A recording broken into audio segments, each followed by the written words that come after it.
বিসমিল্লাহির রহমানির রহিম। আমরা আজকে এই মোটরটা গিয়ার অয়েল চেঞ্জ করব। এই হচ্ছে মোটরের গিয়ার। তো গিয়ারের অয়েল চেঞ্জ করব। অয়েল চেঞ্জ করার জন্য আমরা অয়েল নিয়ে আসছি। এই হচ্ছে আমাদের ক্যাস্ট্রল এর অয়েল 4 লিটার। এখন হচ্ছে আমরা এটা রিমুভ করব কিভাবে, গিয়ার অয়েলটা। গিয়ার অয়েল রিমুভ করার জন্য এখানে আমাদের ড্রেন লাইন আছে। এটা হচ্ছে আমাদের ড্রেন লাইন। প্রথমে আমরা এখানে ড্রেন লাইনটা খুলে দিয়ে গিয়ার অয়েলটা রিমুভ করব। তবে এটা রিমুভ করার আগে ভিতর থেকে গ্যাস বের হয়ে যাওয়ার জন্য বা তেলগুলো পুরোপুরি বের হওয়ার জন্য আমাদেরকে যেখান দিয়ে নতুন গিয়ার অয়েলটা ডালবো ওইটা খুলতে হবে। ওইটার জন্য আমাদেরকে এই অ্যানকোডারটা খোলা লাগবে। অ্যানকোডারের পরে যে বেসটা দেখতেছি, এই যে 4টা নাট আছে এলাইকি, এই 4টা নাটও খুলতে হবে। খুলে এই জায়গা দিয়ে আমাদেরকে নতুন গিয়ার অয়েলটা ডালতে হবে।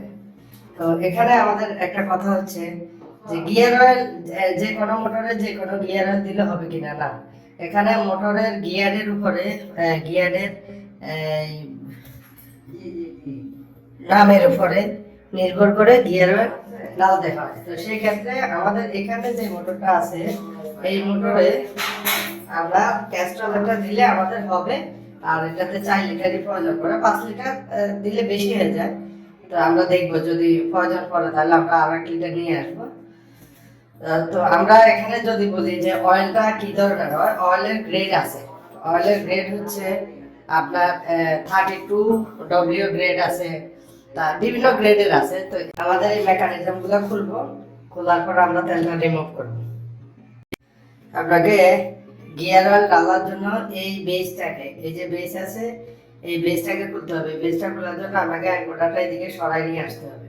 অ্যাঙ্কোডারটা ছিল আপনার এই জায়গায়। এখন কথা হচ্ছে অ্যাঙ্কোডারটা সরানো খুবই সূক্ষ্ম কাজ। তবে আপনাকে খুব কেয়ারফুলি করতে হবে। যদি অ্যাঙ্কোডারের উপরে অতিরিক্ত পরিমাণে প্রেশার ডালেন তাহলে কিন্তু আপনার অ্যাঙ্কোডার নষ্ট হয়ে যাবে। তো সেক্ষেত্রে এটা খুব কেয়ারফুলি আনতে হবে। আমরা সরিয়ে নিয়ে আসছি। এখন আমরা এই বেসটা খুলবো।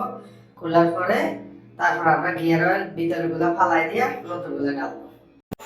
দেখেন আমাদের গিয়ার অয়েল দেওয়া কমপ্লিট হয়ে গেছে। হ্যাঁ, এখন আমাদের লিড চলতেছে। আমরা গিয়ার অয়েলের কাজ কমপ্লিট করলাম। এখন লিড চলতেছে।